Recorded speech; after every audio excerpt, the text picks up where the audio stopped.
ओम नमः शिवाय। दोस्तों, सावन का महीना पूरी तरह से भगवान शिव को समर्पित होता है। मनुष्यों के पास सबसे अच्छा महीना होता है सावन का, जब वो साक्षात भगवान शिव का वरदान और आशीर्वाद पा सकते हैं। सावन का महीना शिव जी का प्रिय महीना होता है। दोस्तों, ऐसी मान्यता है कि सावन के महीने में मां पार्वती ने कठोर तप करके भगवान शिव को प्राप्त किया था। सावन के महीने में जो भक्त सोमवार का व्रत रखकर भगवान का शिव का विधि विधान से पूजा और जलाभिषेक करते हैं और कथा सुनते हैं, उन पर भगवान भोले प्रसन्न होते हैं और उनकी मनोकामना अवश्य पूर्ण होती है। इतना ही नहीं, शादी योग्य लड़कियां यदि सावन महीने में सोमवार का व्रत रखकर यदि मां पार्वती और भोले शंकर जी की उपासना करती हैं, कथा सुनती हैं, तो उनके मनवांछित वर की उन्हें प्राप्ति होती है। चलिए आपको हम पूजा की विधि बताते हैं। दोस्तों, सोमवार को ब्रह्म मुहूर्त में उठकर स्नान करके स्वच्छ कपड़े पहने। यह वस्त्र लाल नहीं होना चाहिए, क्योंकि भगवान शंकर को लाल वस्त्र नहीं प्रिय है। इसके बाद व्रत करने का संकल्प लें, पूजा शुरू करें और भगवान शिव को गंगा जल से स्नान कराएं। भोलेनाथ को जलाभिषेक करते समय ओम नमः शिवाय मंत्र का जाप करें। भगवान शिव को बेलपत्र, अक्षत, सफ़ेद चंदन, सफ़ेद फूल, भांग, धतूरा, गाय का दूध, पंचामृत, धूप, दीप और सुपारी अर्पित करें। दोस्तों, अगर समी की पत्ती मिल जाए तो बहुत ही ज़्यादा शुभकारी होता है, क्योंकि एक समी की पत्ती 100 बेलपत्र के समान होती है। फिर दोस्तों, शिव चालीसा पढ़ें, सोमवार व्रत की कथा सुने और पूरी श्रद्धा से ओम नमः शिवाय मंत्र का जाप पूरा दिन करें। अंत में भगवान शिव की आरती करें। इसके बाद आरती करके लोगों में प्रसाद वितरण कर दें। दोस्तों, चलिए हम देरी न करते हुए कथा की तरफ बढ़ते हैं। कथा शुरू करने से पहले आप सबसे करबद्ध निवेदन है कि हमारे वीडियो को लाइक और कमेंट में ओम नमः शिवाय जरूर लिख दीजिए और हमारे चैनल को सब्सक्राइब कर दीजिए। चलिए कथा शुरू करते हैं। पौराणिक कथा के अनुसार किसी नगर में एक साहूकार रहता था। उसका घर धन धान्य से भरा हुआ था, लेकिन वह निसंतान था, जिसके कारण वह बहुत दुखी रहता था।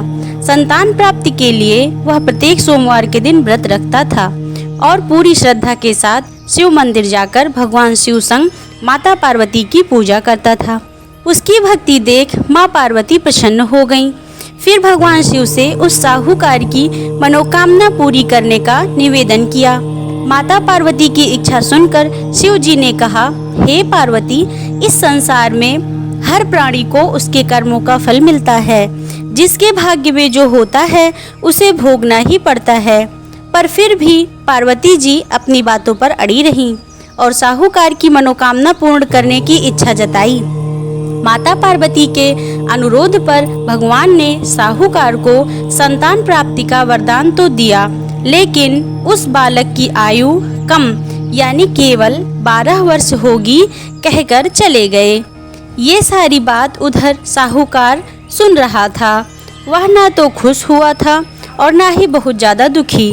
वह पहले की तरह ही शिव जी की विधिवत पूजा करता रहा। कुछ समय के बाद साहूकार के पुत्र का जन्म हुआ। जब वह बालक 11 वर्ष का हुआ तो साहूकार ने उसे उसके मामा के साथ पढ़ने के लिए काशी भेज दिया। उसके साथ पिता ने बहुत सारा धन दिया और काशी विद्या प्राप्ति के लिए ले जाने की आज्ञा दी। साथ ही जाते जाते मार्ग में यज्ञ कराने का भी उपदेश दिया।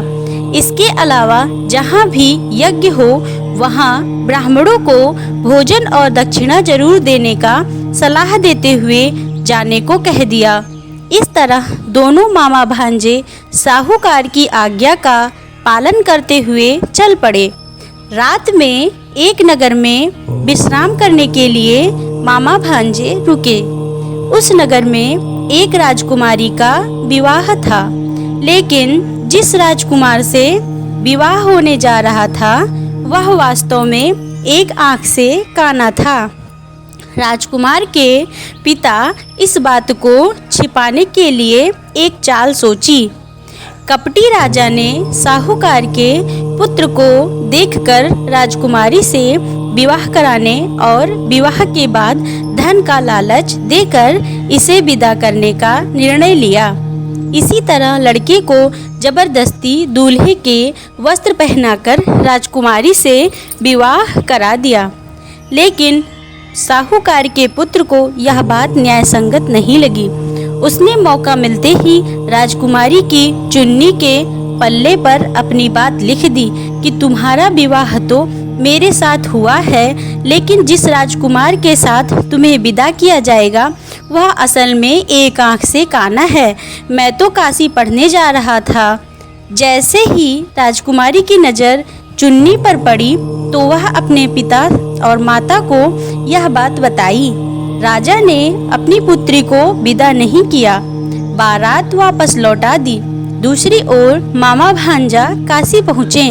वहां जाकर उन्होंने यज्ञ कराया।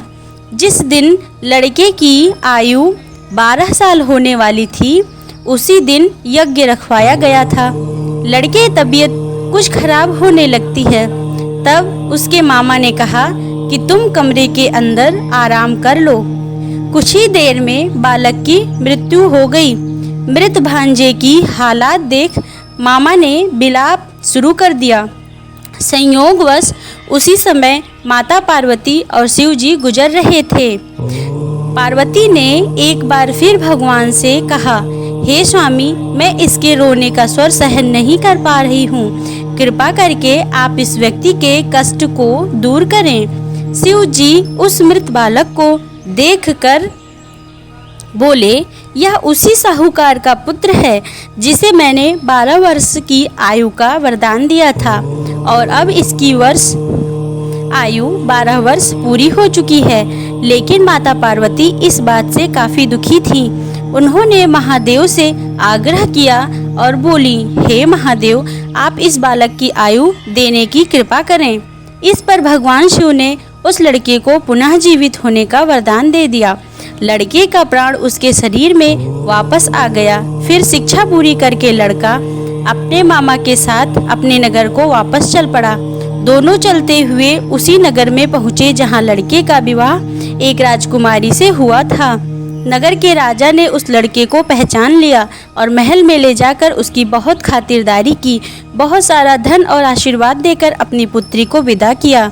इधर साहूकार और उसकी पत्नी भूखे प्यासे रहकर बेटे का सब बेसब्री से इंतजार कर रहे थे। उन्होंने अपने बेटे की मृत्यु के समाचार पर प्राण त्याग देने का प्रण कर रखा था, लेकिन बेटे को सही सलामत और जीवित होने का समाचार पाकर वह बेहद प्रसन्न हुए।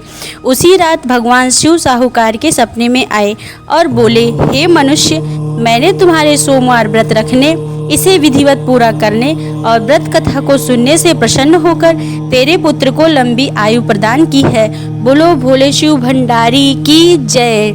इसी प्रकार विधिवत कथा सुनने के पश्चात दोस्तों हमें आरती करनी चाहिए।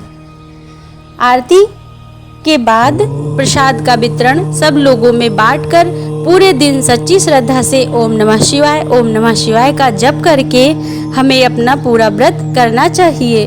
किसी की बुराई चुगली पूरे दिन नहीं करनी चाहिए। ब्राह्मणों को दान दक्षिणा देना चाहिए। पूरी श्रद्धा और भक्ति से भगवान का आशीर्वाद प्राप्त करना चाहिए। बोलो भगवान शंकर की जय। आपको व्रत कथा कैसी लगी हमें कमेंट करके ज़रूर बताइएगा। ओम नमः शिवाय, ओम नमः शिवाय, ओम।